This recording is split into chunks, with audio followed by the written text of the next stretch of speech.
Hello friends, कसे आहात तुम्ही सगळे? बाहेरचं वातावरण बघून तर तुम्हाला कळलंच असेल की आपण आज अलिबागला गावी आलो आहोत.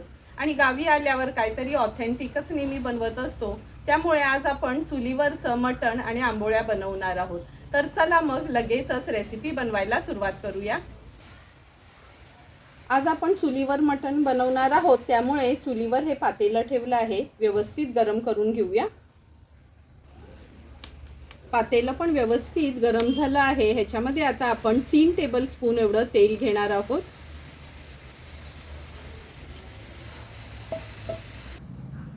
तेल पण व्यवस्थित गरम झालं आहे. फोडणीला आता मी हा तेजपत्ता घालते. नंतर 2 चमचे आलं लसूण क्रश ॲड करणार आहे.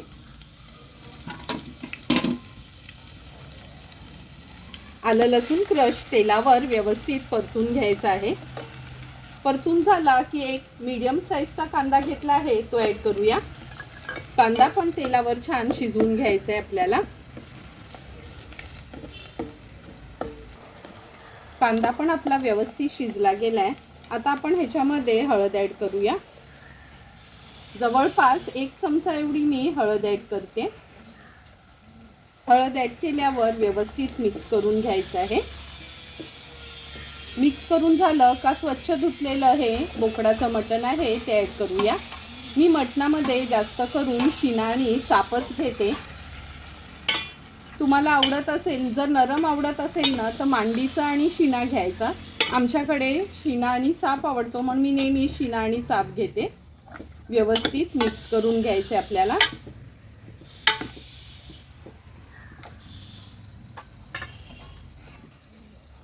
हे बघा, मिक्स करून झालं का झाकण ठेवते आणि झाकणावर आपण पाणी ठेवणार आहोत.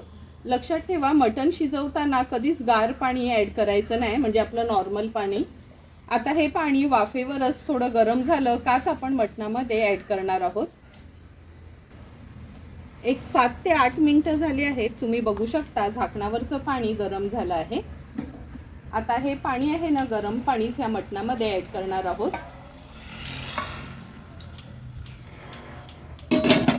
लक्षात ठेवा, तुम्ही कधी पातेलात मटण बनवा किंवा गॅसवर म्हणजे असं कुकरवर करणार असलात तरी पण मटण शिजवताना उकळतं गरम पाणीच घालायचं आहे, म्हणजे मटण आपलं झटपट शिजतं.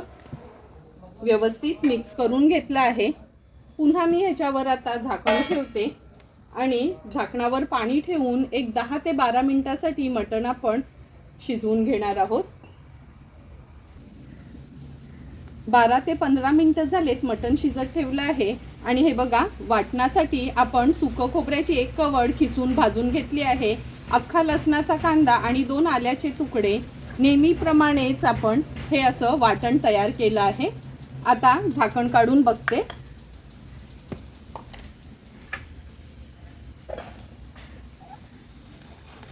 हे बघा, हे मटणावरचं झाकण काढून बघूया.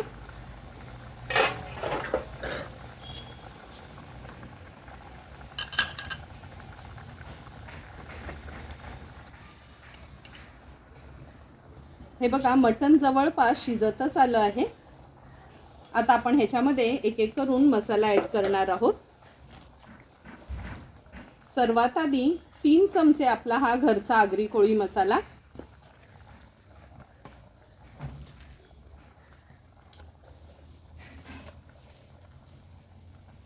अर्धा चमचा गरम मसाला. हा मसाला पण मी घरीच बनवला आहे. नंतर हे सुकं खोबऱ्याचं वाटण ॲड करणार आहोत. वाटणासोबतच ही बटाटी ॲड करते, कारण का तुम्हाला सर्वांनाच माहिती असेल का आमच्या आगरी कोळी पद्धतीत आपण मटण असो, चिकन असो किंवा मच्छी, बटाटा आवर्जून ॲड करतो. व्यवस्थित मिक्स करून घेते. मटणामध्ये मसाला व्यवस्थित मिक्स करून घेतला आहे. आता चवीप्रमाणे मीठ ॲड करूया. गरजेप्रमाणे आपण ह्याच्यात पाणी ॲड करणार आहोत. हे झाकणावरचंच पाणी मी ॲड करते, कारण का पूर्ण मटण शिजवताना लक्षात ठेवायचं आहे का गरम पाण्याचाच वापर करायचा आहे, तरच पातेल्यामध्ये आपण मटण झटपट शिजवू शकतो. आता पुन्हा हे झाकण ठेवते आणि झाकणावर पाणी ठेवून जवळपास एक 15 मिनिटासाठी तरी मटण आणि बटाटा शिजवून घ्यायचे.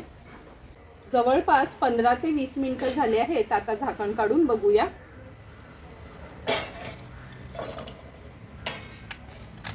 तुम्ही बघू शकता किती सुंदर असं आपलं हे मटण तयार झालं आहे। आता विस्तव थोडीशी मी हाय करून घेते, म्हणजे एक छानशी ह्याला उकळी येईल। आणि हे बघा तेलाची तरी पण छान अशी आली आहे आपल्या मटणाला।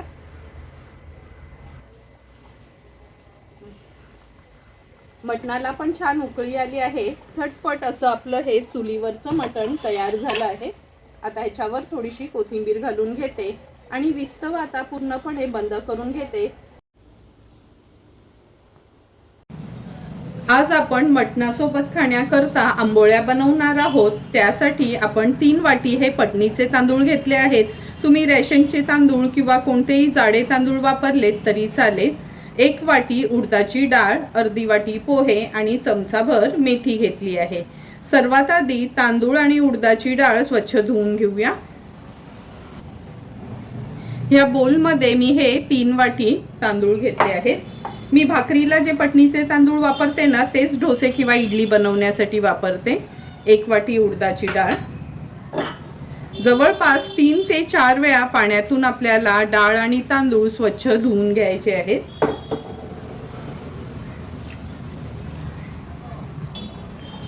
डाळ आणि तांदूळ 4 वेळा तरी पाण्यातून मी स्वच्छ धुवून घेतले आहेत। आता ह्याच्यामध्ये चमचाभर मेथी दाणे घालते। मेथी दाणे घातले ना का पीठ पण व्यवस्थित फर्मेंट होतं आणि चवीला पण आंबोळ्या खूप सुंदर लागतात। आता हे झाकून आपण एक 5 ते 6 तास तरी हे तांदूळ आणि डाळ भिजवून घेणार आहोत। 5 ते 6 तास झाले आहे डाळ आणि तांदूळ आपण भिजत ठेवले होते। आता हे आपण वाटून घेणार आहोत, पण मिक्सरला लावण्या अगोदर हे जे अर्धा कप पोहे घेतले आहेत ते भिजवून घेऊया। हे पोहे ह्याच पाण्यामध्ये आपल्याला भिजवून घ्यायचे आहेत। 10 मिनिटांसाठी मी हे झाकून ठेवते, म्हणजे पोहे व्यवस्थित पाण्यात फुलले जातील। 10 मिनिटं झाले आहेत। हे बघा पोहे लगेचच भिजले गेलेत। पोहे भिजायला काही जास्त वेळ लागत नाही। आता आपण आंबोळ्यांचं हे डाळ तांदूळ पोहे व्यवस्थित वाटून घेणार आहोत। मिक्सरच्या भांड्यामध्ये अर्धीच तांदूळ वगैरे मी काढून घेते आणि जे पाणी आपण हे भिजत ठेवलं होतं ना तेच पाणी वापरायचं आहे।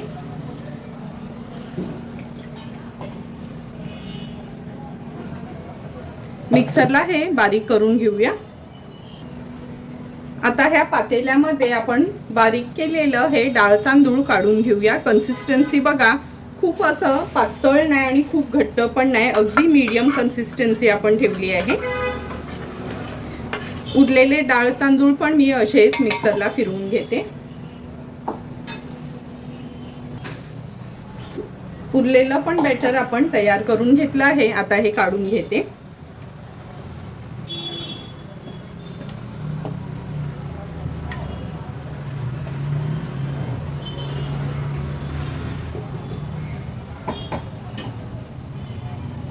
आता हे पीठ आहे ना एक 2 ते 3 मिनिटांसाठी व्यवस्थित असं आपल्याला फेटून घ्यायचं आहे, म्हणजे फेटलं ना का ते हलकं फुलकं होतं आणि छान फर्मेंट देखील होतं।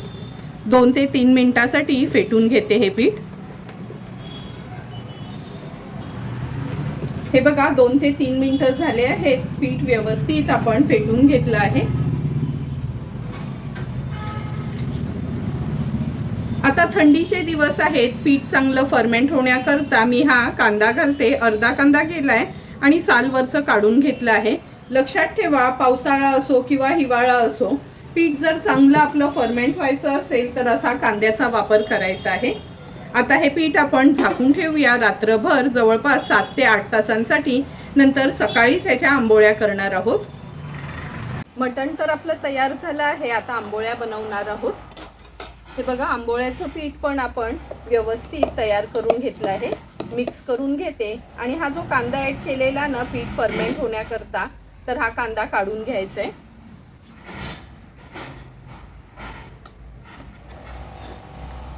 आता ह्या पीठामध्ये चवीप्रमाणे मीठ ॲड करूया आणि अगदी चमचाभरच तेल ॲड करणार आहे। तेल ॲड केलं ना जरी आपलं पीठ शिल्लक राहिलं फ्रीजमध्ये तरी लवकर ते आंबट होत नाही। व्यवस्थित मिक्स करून घेते।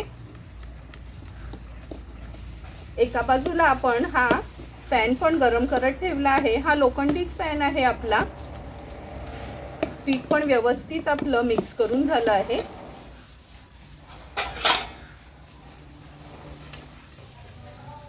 आता आपण ह्या पॅनमध्ये तेलाने व्यवस्थित ह्या पॅनला असं ग्रीस करून घेते. तुमच्याकडे जर भिड्याचा तवा असेल ना तर तो वापरलात तरी चालेल.